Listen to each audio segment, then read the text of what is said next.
Video Entertainment System. Now you're playing with power. TurboGrafx 16 from NEC, the higher energy video game system. When you've got Sega Saturn, nothing else matters. Xbox Live. It's good to play together. We would like to play.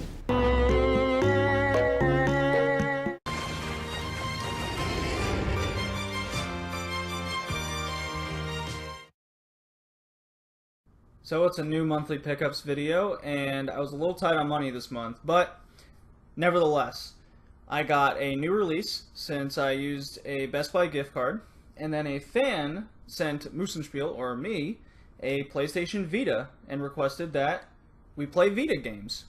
And so, I got PlayStation TV to go along with it, so now I can record Vita games for everyone.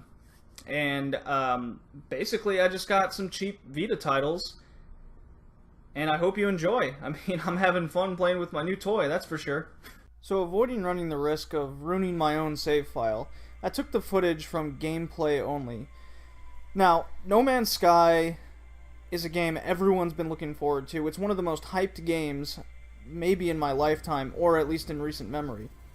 I was afraid it was either going to be the most boring game on the planet, or it would be the most amazing. Well, I find it's pretty much in between. It's how much do you like exploration and scavenging? That's really what this game is about. You kind of have to make your own story, which gives you a big reminiscent over some of the old school games we used to play, where there wasn't a story to begin with. There's two paths you can take starting out in the game. But everyone starts out with a crashed ship on a randomly generated planet, and you have to fix it. And the only way to fix it is to harvest supplies and get various items for your inventory. Once you get your ship working and you get such things as the hyperdrive working, you can embark on the two journeys that I mentioned before. One is you can head to the center of the universe and discover what's really there, or you can collect these Atlas stones by reaching this, what I have deemed a sort of space cult. And supposedly you're supposed to get 10 of these stones, and that'll give you that sense of story at the end, and then you can progress from there. The game has quintillion amount of planets, so the odds of you meeting someone online is very slim, and there are certain supplies that are more rare than others as you explore the galaxy.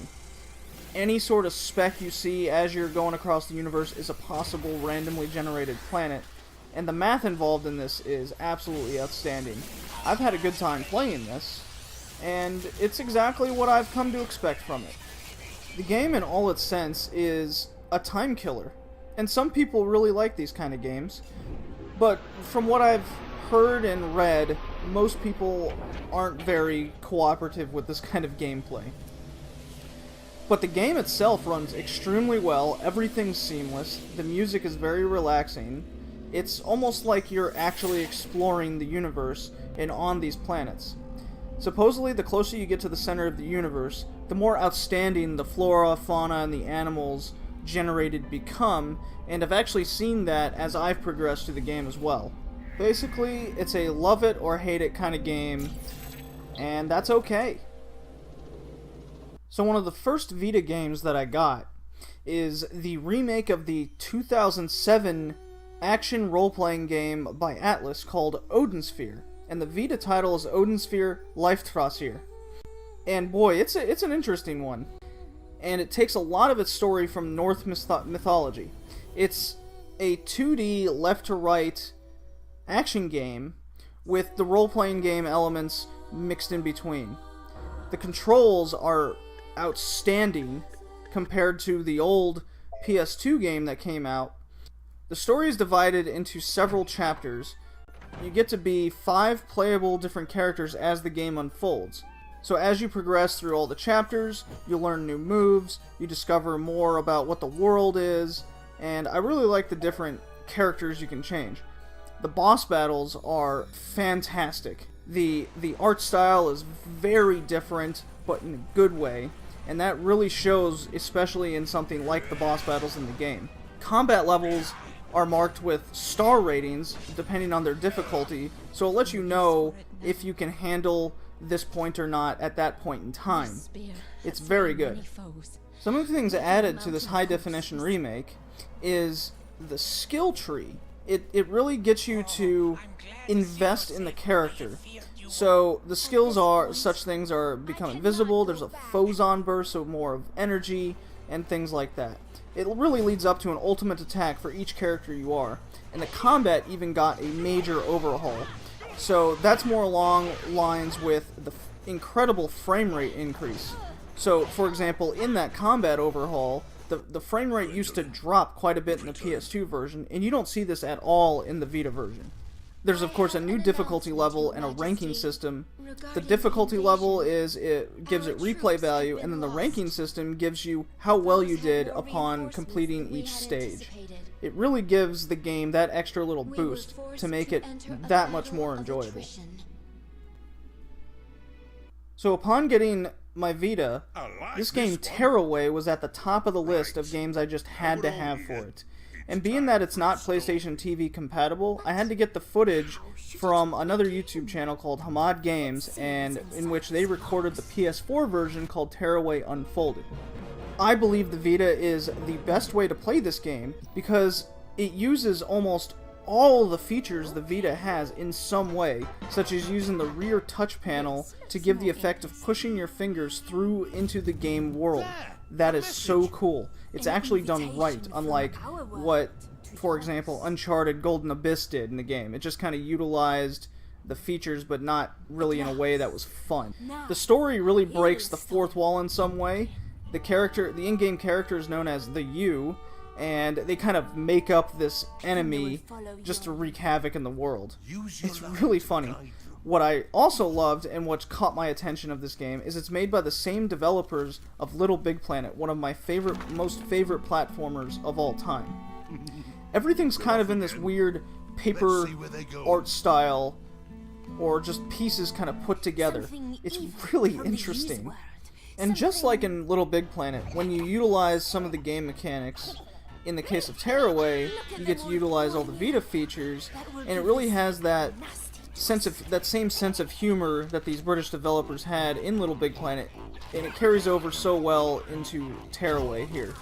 I mean, just the unique plot where you're a messenger, quote unquote, and you have to deliver a message to you, the player.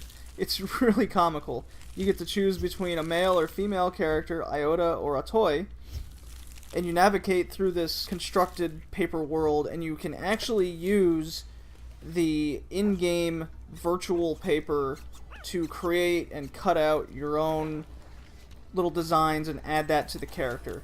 So there's a lot of customization, and it really grabs you into the game. It's so unique that it's a must-have for the Vita right away. So my last pickup of the month is another Vita title, and it was really my must-have, even over Tearaway, and it's called Freedom Wars, a Vita exclusive, just like what Tearaway is, or at least was at the time. It has this third-person action role-playing game, sort of in this anime art style, so it already hits the right note with me. What it also does, it has this interesting story that really grasps the player into its world. You're in the distant future, in which the majority of humankind is imprisoned, and just being born is a crime or a sin, and you have a 1,000,000-year sentence. I haven't been able to play much of this game so far, but from what I have seen, it just puts you right in right away. You get to create your own character, so you're already invested, and you even create their quote-unquote accessory, which is another character. So don't make the same mistake I did, where I created the same person twice, thinking you get a second option. You start out with the character having amnesia, but you go into battle, and you have the choice between this weird sword and a sort of machine gun, and you're fighting mechs.